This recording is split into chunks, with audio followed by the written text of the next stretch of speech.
نحمده ونصلي على رسوله الكريم اما بعد فاعوذ بالله من الشيطان الرجيم بسم الله الرحمن الرحيم رب اشرح لي صدري ويسر لي امري واحلل عقدة من لساني يفقهوا قولي۔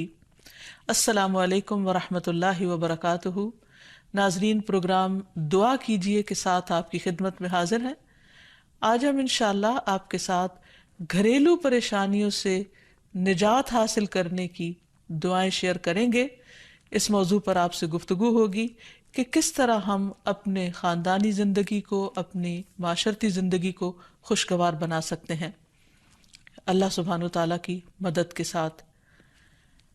کوشش اپنی جگہ، لیکن ہر کوشش اس وقت فائدہ مند ہو جاتی ہے جب انسان اس کے ساتھ ساتھ اللہ تعالیٰ سے دعا کرتا ہے۔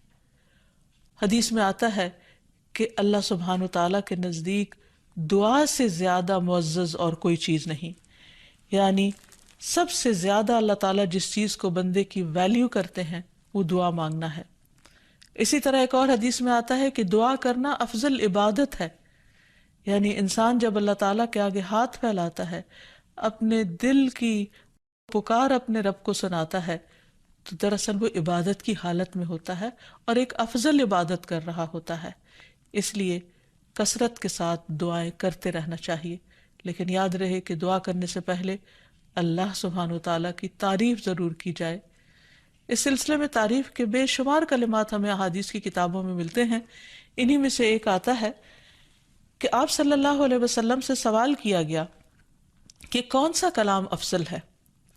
آپ نے فرمایا جو اللہ نے اپنے فرشتوں اور اپنے بندوں کے لیے چنا، اور وہ ہے سبحان اللہ و بحمدہ، سبحان اللہ و بحمدہ۔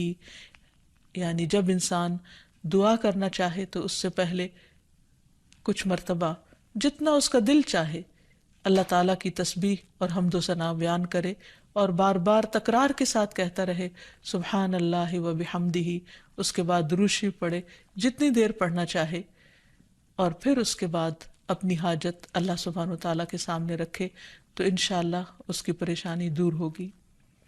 جہاں تک گھریلو پریشانیوں کا تعلق ہے تو اس میں ہم دیکھتے ہیں کہ ہر گھر کے اندر کوئی نہ کوئی چیز ایسی ہو جاتی ہے کہ جس سے باہمی تعلقات میں بدمزگی پیدا ہو جاتی ہے۔ بعض افراد کی طبیعت میں غصہ زیادہ ہوتا ہے، بعض لوگ جھگڑالو ہوتے ہیں، بعض لوگ شکی مزاج کے ہوتے ہیں، بعض لوگوں کو اونچا بولنے کی عادت ہوتی ہے، بعض لوگ دوسروں کو مختلف باتوں پر زج کرتے رہتے ہیں، بعض لوگ اپنی ذمہ داریوں کو ٹھیک سے نہیں نبھاتے۔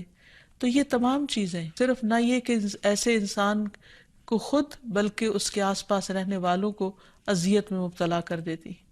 اب اس میں انسان بعضوں کو سمجھانے سے بھی کام لیتا ہے، دوسروں سے بھی مدد لیتا ہے، لیکن پھر بھی مسئلہ حل نہیں ہوتا۔ تو صحابہ کرام تو اپنی جوتی کا تسمہ بھی ٹوٹ جاتا تو اللہ سبحانہ تعالیٰ سے مانگتے تھے۔ تو اگر گھر کے اندر کسی قسم کی ناچاکی یا پریشانی ہے تو اس سلسلے میں بھی ہمیں اللہ تعالیٰ کی طرف رجوع کرنا چاہیے، اور پھر اس کے ساتھ ساتھ دوسرے کو جو مشکل پیدا کر رہا ہے سمجھانا بھی چاہیے۔ جہاں تک لڑائی جھگڑے کا تعلق ہے تو اسے منافقت کی علامت بتایا گیا۔ آپ صلی اللہ علیہ وسلم نے فرمایا کہ منافق کی 4 علامتیں ہیں، ان میں سے ایک بات کرے تو جھوٹ بولے، وعدہ خلافی کرے، امانت میں خیانت کرے، اور جب وہ جھگڑا کرے تو گالی دے، یعنی جھگڑتا بھی ہے اور گالی بھی دیتا ہے۔ نبی صلی اللہ علیہ وسلم نے یہ بھی فرمایا کہ اللہ کو سب سے زیادہ ناپسند آدمی وہ ہے جو بہت جھگڑالو ہے، یعنی اللہ تعالیٰ ایسے شخص سے محبت نہیں کرتے۔ اس لیے اگر آپ کسی سے بات کر رہے ہو تو اس کی بات توجہ سے سن لے۔ چھوٹی چھوٹی باتوں پر جھگڑنا اور دوسرے کے ساتھ بد اخلاقی سے پیش آنا یہ درست نہیں۔ پھر اسی طرح مومن جو ہے وہ کبھی بد اخلاق نہیں ہوتا، اور بد اخلاقی پھر منافقت کی علامت ہے۔ رسول اللہ صلی اللہ علیہ وسلم نے فرمایا تمہارے یہ نسب نامے کسی کے لیے گالی کا سبب نہیں ہے، تم سب آدم کی اولاد ہو، ایک دوسرے کے قریب ہو، دین یا عمل صالح کے علاوہ کسی وجہ سے کسی کو کسی پر کوئی فضیلت نہیں۔ آدمی کے برا ہونے کے لیے یہی کافی ہے کہ وہ فحش گو ہو، بد کلام ہو، بخیل ہو اور بزدل ہو۔ پھر اسی طرح آپس میں محبتوں کا نہ ہونا، بہن بھائیوں میں ناچاکی، یا شوہر بیوی میں ناچاکی، یا والدین کے ساتھ محبت کا نہ ہونا، یہ ایک طرح سے اللہ تعالیٰ کی طرف سے ایک آزمائش بھی ہو سکتی ہے اور ایک عذاب بھی ہو سکتا ہے۔ مومن تو محبت کرنے والا ہوتا ہے، اور اس شخص میں کوئی خیر نہیں جو محبت کرتا نہیں اور لوگ اس سے محبت نہیں کرتے، اور لوگوں میں سب سے زیادہ بہترین انسان وہ ہے جو لوگوں کے لیے فائدہ مند ہوتا ہے۔ تو اس لیے بہت ضروری ہے کہ خاندان کے اندر باہم محبت پائی جائے۔ گھریلو زندگی خوبصورت ہو جاتی ہے اگر آپس میں ایک دوسرے سے پیار، محبت اور ہمدردی کے جذبات پائے جاتے ہیں۔ پھر اسی طرح بعض اوقات گھریلو زندگی میں بدگمانیاں بہت تکلیف دیتی ہیں، یا گھر کے کچھ افراد سنی سنائی باتوں پر یقین کرتے ہوئے دوسروں کے خلاف بدگمانی پال لیتے ہیں، تو اس سے بھی پرہیز کرنے کی ضرورت ہے۔ اسی طرح گھریلو پریشانیوں میں گھر کا تنگ ہونا بھی ایک عذاب کی شکل ہے۔ اس لیے نبی صلی اللہ علیہ وسلم نے ہر وضو کرنے کے بعد جو دعا سکھائی، اس میں خاص طور پر یہ دعا آتی ہے کہ اے اللہ میرے گھر میں وسعت پیدا کر دے، یعنی ایک تو دلوں میں وسعت ہو، اور دوسرا یہ ہے کہ جگہ بھی کشادہ ہو۔ رسول اللہ صلی اللہ علیہ وسلم نے فرمایا 3 چیزیں بدبختی میں سے ہیں۔ عورت جب تو اسے دیکھے تو وہ تجھ کو بری لگے، اور وہ تجھ پر اپنی زبان چلائے، اور اگر تو اس سے غائب ہو تو وہ اپنے نفس کی اور تیرے مال کی حفاظت نہ کرے۔ دوسرے، مریل سواری کہ اگر تو اسے مارے اور چلائے تو تجھ کو تھکا دے، اور اگر اسے چھوڑ دے تو تجھے جلد تیرے ساتھیوں تک نہ پہنچائے، اور ایسا گھر جو تنگ اور کم سہولتوں والا ہو۔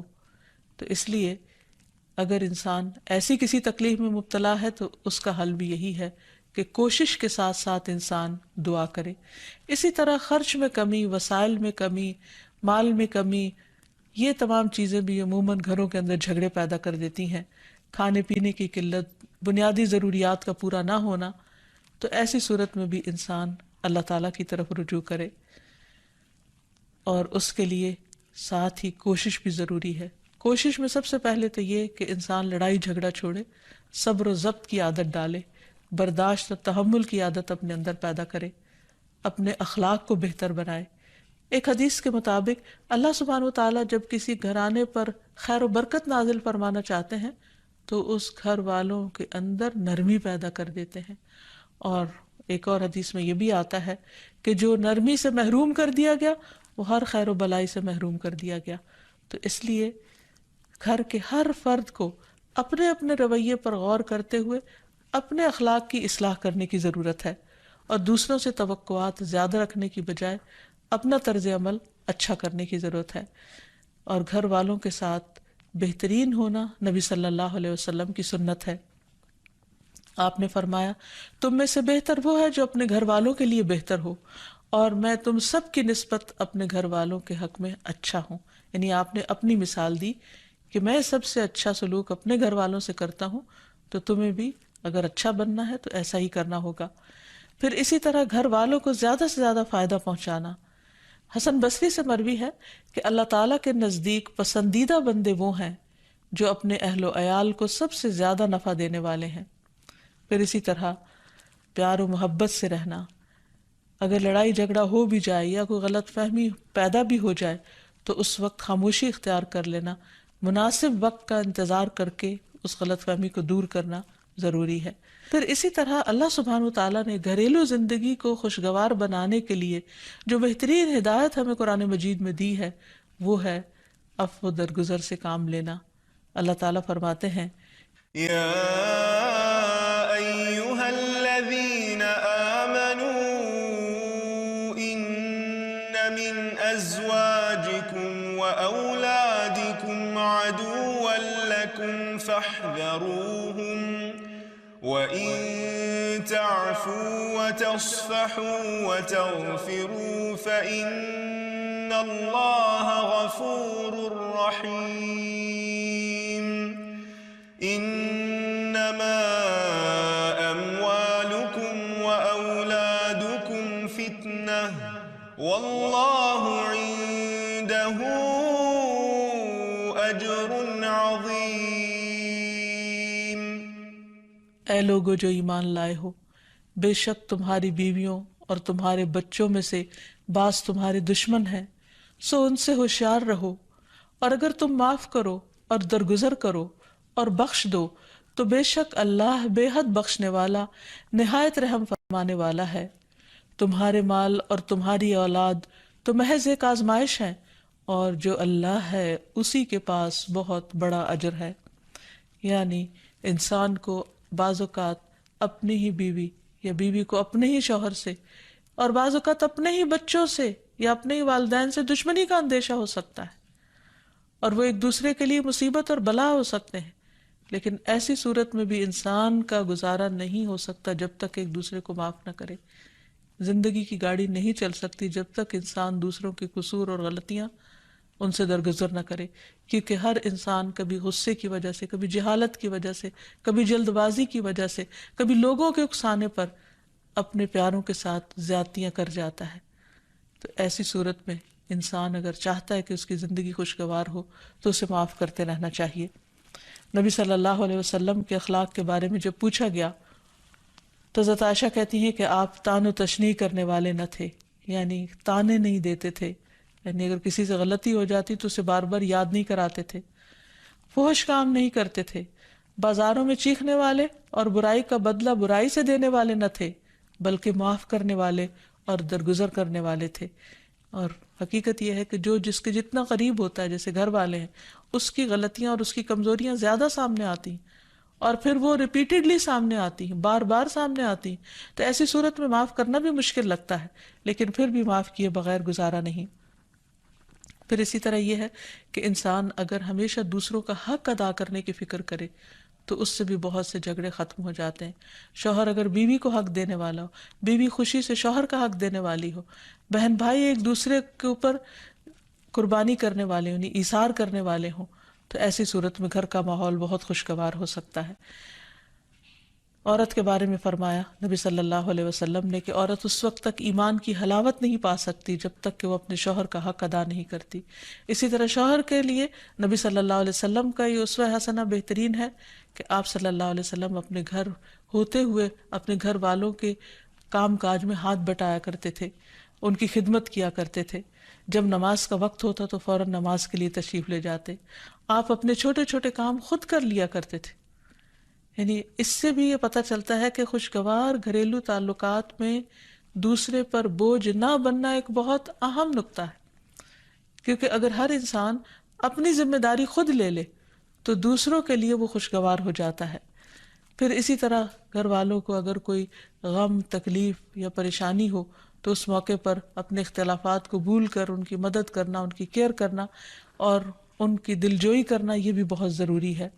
اور حد الوسع گھر کا ماحول خوشگوار رکھنا چاہیے، ایک دوسرے کا احساس کرتے ہوئے اور ایک دوسرے کے کاموں میں عیب نہ نکالتے ہوئے اور ایک دوسرے کو اپریشیٹ کرتے ہوئے، ایک دوسرے کی اچھی خوبیوں کو اور اچھی باتوں کی تعریف کرتے ہوئے، اور اسی طرح بعض اوقات اپنی خواہشات کو پیچھے کرتے ہوئے، کیونکہ اگر ہر انسان یہ چاہے کہ زندگی اس کے مطابق، کیونکہ اگر ہر انسان یہ چاہتا ہو کہ ہر کام گھر میں اس کی مرضی کے مطابق ہو تو یہ ممکن نہیں۔ بہت سے گھروں میں ساس بہو کا جھگڑا کس بنا پر ہوتا ہے، یا آپس میں قریبی رشتوں کا جھگڑا اور فتنہ فساد کس وجہ سے ہوتا ہے؟ کیونکہ ہر شخص یہ چاہتا ہے کہ گھر کا نظام اس کی مرضی کے مطابق ہو، حالانکہ ایسا ہونا ممکن نہیں۔ تو اس لیے ہر انسان کو اپنی رائے بھی دینی چاہیے، لیکن دوسروں کی رائے کا بھی احترام کرنا چاہیے، اپنی ضرورت بھی پوری کرنی چاہیے، لیکن اس کے ساتھ ساتھ دوسروں کی ضروریات کا بھی خیال کرنا چاہیے۔ پھر اسی طرح بہت سے معاملات میں قناعت اختیار کرنی چاہیے، کیونکہ یہ زندگی بذات خود ایک امتحان ہے، اور اصل عیش و عشرت کی جگہ جنت ہے، دنیا نہیں، یا دنیا کا گھر نہیں۔ تو اس لیے ضروری ہے کہ مشکل حالات میں انسان اپنے عزیزوں کا، پیاروں کا، گھر والوں کا ساتھ دے، ان کی مدد کرے۔ مثلا شوہر کے اگر معاشی حالات تنگ ہیں تو بیوی ناجائز مطالبات نہ کرے، اسی طرح اگر بیوی بیمار ہے تو شوہر اس سے بہت زیادہ گھر کے کام کا مطالبہ نہ کرے۔ تو ایک دوسرے کے حالات کی رعایت کرتے ہوئے اگر انسان ایک دوسرے سے توقعات رکھے تو اس سے بھی حالات بہت خوشگوار ہو سکتے ہیں۔ اور پھر یہ کہ ہمیشہ دوسروں کی چھوٹی چھوٹی ایفرٹ پر ان کے لیے شکر گزاری کے جذبات ہونے چاہیے۔ مثلاً اگر کوئی آپ کو گھر میں پانی پلا دے تو آپ اس پر بھی شکریہ بولیں۔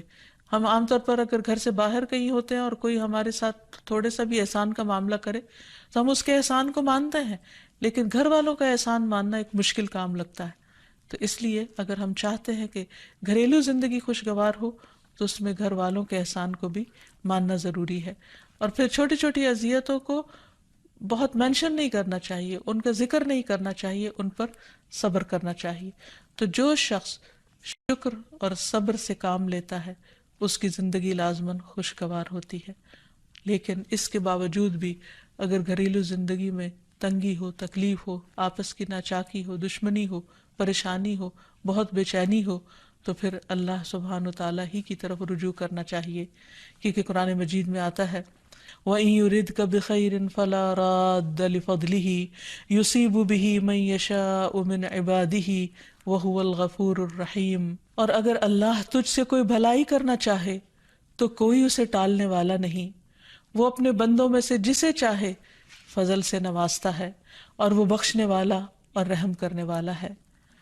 تو اس لیے چھوٹی چھوٹی تکلیفوں پر بھی فوراً اللہ کا ذکر، اللہ کی یاد، اللہ کی تسبیح انسان کے دل کو سکون بخش دے.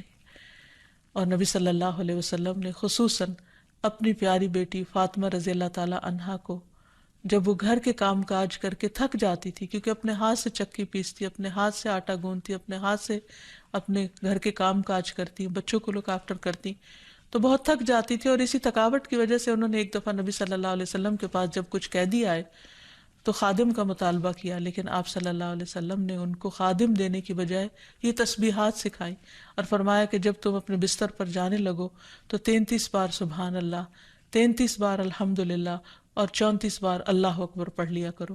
اور اسی لیے یہ تسبیحات فاطمہ کے نام سے بھی معروف ہیں. تو رات کو خاص طور پر بستر پر لیٹ کر یہ تسبیحات ضرور پڑھ لینی چاہیے، کیونکہ یہ گھریلو کام کاج کی تھکاوٹ کا بہترین علاج ہے اور خادم کی جگہ کفایت کرنے والی دعائیں ہیں. پھر اسی طرح گھر میں وسعت اور کشادگی کی دعا، اللہم اغفر لی ذنبی ووسع لی فی داری وبارک لی فی رزقی. اے اللہ میرے گناہ معاف کر دے، میرے گھر میں وسعت پیدا کر دے اور میرے رزق میں برکت عطا کر دے. پھر اسی طرح چھوٹی چھوٹی پریشانیوں کے سلسلے میں مثلاً بچے کو چوٹ لگ گئی یا اچانک کسی وبائی مرض کا کوئی شکار ہو گیا تو علاج معالجے کے ساتھ ساتھ دعا کرنا ضروری ہے. مثلاً گھر والوں میں سے اچانک کسی کو کوئی ایسی بیماری آ گئی، کوئی سٹروک ہو گیا یا ہارٹ اٹیک ہو گیا تو سارے گھر والے پینک ہو جاتے ہیں. ایسی صورت میں پریشانی کا صرف اظہار کرتے رہنے سے اور غمگین رہنے سے مریض کی مدد نہیں کی جا سکتی. تو اس موقع پر اللہ تعالیٰ سے دعا کرنی چاہیے. اور ایک بہت خوبصورت دعا جو نبی صلی اللہ علیہ وسلم نے حضرت اسماء بنت امیس کو سکھائی تھی کہ آپ نے فرمایا کیا میں تمہیں ایسے کلمات نہ سکھاؤں جن کو تم پریشانی کے وقت پڑھا کرو. اور وہ کلمات ہیں اللہ اللہ ربی لا اشرک بہ شیئا، اللہ ہی میرا رب ہے، میں اس کے ساتھ کسی چیز کو شریک نہیں بناتی. اور آخر میں یہ کہ گھر والوں کی باہمی محبت اور الفت اور تعلقات کی بہتری کی دعا کرنی چاہیے جو پیارے نبی صلی اللہ علیہ وسلم نے ہمیں سکھائی ہے. وہ دعا ہے اللہم الف بین قلوبنا واصلح ذات بیننا واہدنا سبل السلام ونجنا من الظلمات الى النور وجنبنا الفواحش ما ظہر منها وما بطن وبارک لنا فی اسماعنا وابصارنا وقلوبنا وازواجنا وذریاتنا وتب علینا انک انت التواب الرحیم وجعلنا شاکرین لنعمتک مثنین بها قابلیہا واتمہا علینا. اے اللہ ہمارے دلوں میں الفت پیدا فرما دے اور ہمارے آپس کے معاملات کی اصلاح کر دے، ہمیں سلامتی کے راستوں کی رہنمائی فرما اور ہمیں اندھیروں سے نجات دے کر نور کی طرف لے آ اور ہمیں تمام ظاہری اور چھپی بدکاریوں سے محفوظ رکھ. ہمارے کانوں اور ہماری آنکھوں اور ہمارے دلوں اور ہماری گھر والیوں اور ہمارے بچوں میں برکتیں عطا فرما، ہماری توبہ قبول فرما. بلا شبہ تو بہت زیادہ توبہ قبول کرنے والا اور رحمت کرنے والا ہے. ہمیں اپنی نعمتوں کا شکر ادا کرنے والا بنا اور ان کی تعریف کرنے والا اور ان کو قبول کرنے والا بنا دے. ان نعمتوں کو ہم پر کامل فرما دے، یعنی ان نعمتوں کو ہم پر تمام کر دے۔ تو کس قدر جامع اور خوبصورت دعا ہے جو نبی صلی اللہ علیہ وسلم نے ہمیں سکھائی۔ گھریلو زندگی کو خوشگوار بنانے کے لیے ان دعاؤں کو پڑھتے رہنا چاہیے، یاد کر لینا چاہیے، قبولیت کے مواقع پر پڑھنا چاہیے۔ اگر زبانی یاد نہ بھی ہو تو دیکھ کر پڑھ لینا چاہیے، اور اگر ان کا ترجمہ نہ آتا ہو تو اردو میں پڑھنے میں بھی کوئی حرج نہیں، لیکن اللہ تعالیٰ سے مانگتے رہیے کیونکہ ساری مشکلات کا حل صرف اسی کے پاس ہے۔ وآخر دعوانا ان الحمد للہ رب العالمین۔